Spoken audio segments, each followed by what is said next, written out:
जखन हानि के गाड़ी से हानि उल्टीली नहीं तखन हानि के जानी बा तिलय ले गेले। तिलय में लेके तो हानि के ट्रीटमेंट नहीं कर लेना कोनो नहीं कर ले। मन नाकटा तो एक बार फाट गेले। मैं तो कोनो बेहोश रखन मैं तो चलक बुलक नहीं परत रहन कुछ करक नहीं परत रहन। मैं तो ठेला गाड़ी में के लेगत रहा हानत रहा। डॉक्टर गिला देख के की बोल दे जा मेडिकल भेजा दे।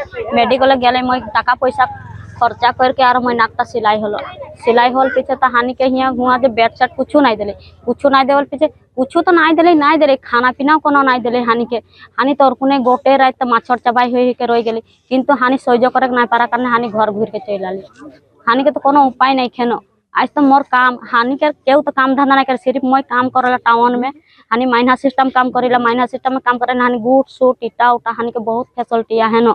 आज मोर मोटा काम करला हलो कि पार्क मार्केट करत रहे किंतु बेमार होल कारण कामो नहीं करेला। तो मैं एखन पोसेकले तो मोर हिया व्यवस्था कोनो ही नहीं केना। एखन यदि मोर नाकटाई भल नहीं तो मैं काम करे काम करम किरकुर आर तो मैं सरकार एखन की करी उ सब जानी। हानि तो ना जाने हानि के जदि नहीं देबे तो हानि खाबे की आर किरकुन रहबे किरकुन चलबे। एखन ओ सब जदि सहाय नहीं करे तो हानि ओदर के डायरेक्ट केस करबे आर की उपाय तो नहीं खेना। हानि के अपनो ट्रीटमेंट कोई बोले पैसा नहीं निके हमारे एते हमनी एखन पाबो कहां से। हानि तो महीना काम करा लागी। हानि तो खुद नाक तो सिलाई करक ला हानि के पैसा नहीं देले हैं तखन तो हुआ नाक के दवाईटा हिया बोल देले कि टिपका के तहन के किने के लगी। अरे हानि कोनो भूत देख जाई पैसा लेके तो नहीं जावला हिनु हुआ। पैसा लेके गेले तो सबे राजा बन जाई न केहू भूत देख तो नहीं जाई न। विधायक एखन के लगे हानि नहीं जानी। हानि के लगले गाड़ी में उठाई के लगले उठाई के आनत रहे तखने हानि के तो उल्टाई देले न। जे हानि तो नहीं जानी नई गाड़ी ते उठले हानि उल्टो जाबे उटा कोन हानि जान बुझ के उठल रही नि हानि के तो सबे गाइल दे तहने जान बुझ के उठ रही बोल के तहनी के उल्टाई तहनी उल्टो गेला एरकम कथा बोले उटा कथा नहीं है न। हानि हांदे रास्ते कामे नहीं जारी तोदे रास्ते हानि सरकार रास्ते जारी हानि निज रास्ते हानि कष्ट करे नि कि सरकार रास्ते हानि कष्ट करके सरकार हानि के की दे कुछ नहीं दे हैं। हानि जितना कई चाल पात्रे उठाओ चाल कटाई गेले हानि के सिर्फ मैं एकलाई पहले हानि के आधार कार्ड है बोल के पाही आर छुआ पुता के तो आधार कार्ड मोटा भातर के कोनो नहीं के बोल के हानि कुछ नहीं पाही ना आन की घर दूरा कुछ नहीं नाक तो एटो तो सिलाई है गेले।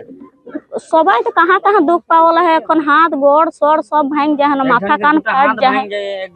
एक जन के तो हाथ तो दोनों टाई गिला हड्डी गिला निकल गेले।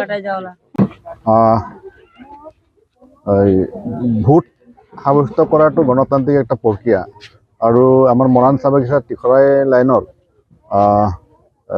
যিসকল ভোটাৰ 2 তাৰিখে ভোট দিবলৈ ৰচিপথাৰ LP স্কুলত গৈছিল অনাকাংক্ষিতভাৱে যিখন গাড়ী তেওঁলোকে লৈ গৈছিল এচি গাড়ী এজন দুৰ্ঘটনাত পতিত হ'ল আৰু সেই মানুহখিনিক অসম চিকিৎসা মহাবিদ্যালয়ৰ তিলৈ যিটো FRU তাত চিকিৎসা প্ৰদান কৰিলে।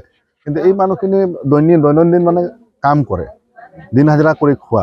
আজি কিছুমানৰ হাত ভাঙিছে কিছুমানৰ ভৰি ভাঙিছে কিছুমান মানে গুৰুত্বভাৱে আহত হৈছে। গতিকে আমি সদৌ সমাজবাদী ছাত্ৰ সন্থাই এটাই দাবী জনাইছোঁ যে এই ঘটনা অনাকাংক্ষিত আছিল দুৰ্ঘটনা এটা। গতিকে আমি সদৌ সমাজবাদী ছাত্ৰ সন্থাই দাবী জনাই যিসকলে আহত হৈছে 1 মাহ 2 মাহ কাম কৰিব নোৱাৰে বা 6 মাহলৈকে কাম কৰিব নোৱাৰে সেইসকলক যাতে এককালীন সাহায্য প্ৰদান কৰে এই আমি সদৌ সমাজবাদী বস্তু কঢ়িয়াই নিয়ে বাহন এখনত মানুহ 29টাকৈ কঢ়িয়াই নিয়াটো অনাকাংক্ষিত দুৰ্ঘটনা কেনেকৈ হ'ল? নহয় অনাকাংক্ষিত এইকাৰণে কৈছোঁ কাৰণ এই মানুহখিনিক সেইদিনাই এচি গাড়ী এই মানুহখিনিও প্ৰতিবাদ কৰিব লাগিছিলে। আমি যদি কোনোবা দলে যদি গাড়ীখন দিছে তেওঁলোকে প্ৰতিবাদ কৰিছিলে আমি এনেকুৱা গাড়ীত নাযাওঁ বুলি ক'ব লাগিছিলে। কিন্তু তেওঁলোকে গাড়ী পাইছে বুলি মানুহখিনিৰো অলপ দুখটো আছে না বুলি নকওঁ। সেইকাৰণে মই কৈছোঁ ঘটনাটো অনাকাংক্ষিত। তেওঁলোকে যদি প্ৰতিবাদ কৰিলে হয় সঁচাকৈ এটা ভাল বাহন দিলে হয় আৰু ভাল বাহন দিলে হয় যিগৰাকী মানে গাড়ীৰ মালিক আমি গম পাইছোঁ যে তেওঁ অলপ মদ্যপান কৰিছে। তো তেওঁ নিজেও জানিব লাগে ইমান মানুহখিনিক মই কেনেকুৱা ৰিস্ক ল'ম এইটো এটা বেয়া হৈছে।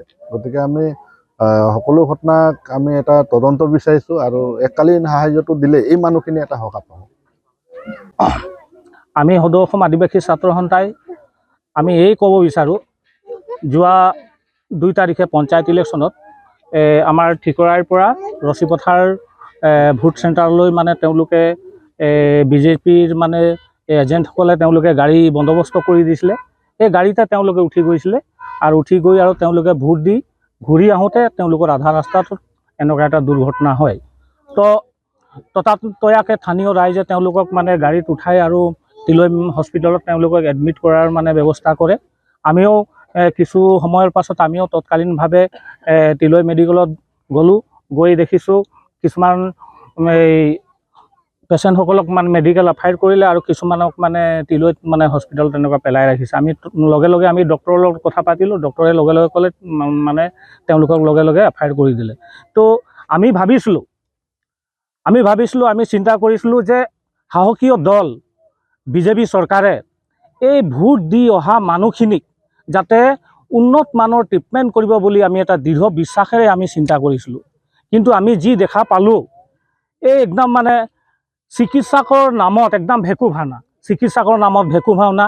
সেই মানুহখিনিক ভাল মানে এটা ট্ৰিটমেণ্টৰ ব্যৱস্থা নাই, সেই মানুহখিনিক যাতে এক্সৰে কৰিবৰ কাৰণে পইচা নাই বা মানে যিকোনো ক্ষেত্ৰতে মানে সেই মানুহখিনিক ইমানেই অৱহেলা আমি দেখিলোঁ। কিন্তু আমি সদৌ অসম আদিবাসী ছাত্ৰ সন্থাই হৈ আমি তীব্ৰ ভাষাৰে আমি গৰিহণা দিছোঁ। এই সাধাৰণ এই আদিবাসী চাহ শ্ৰমিকসকলৰ মানুহখিনিক ভোটাৰে আজি এই বিজেপি শাসনিষ্ট চৰকাৰে আজি ৰাজগাদী তেওঁলোকে দখল কৰিছে, কিন্তু সেই মানুহখিনিৰ আজি গুৰুত্ব নাই।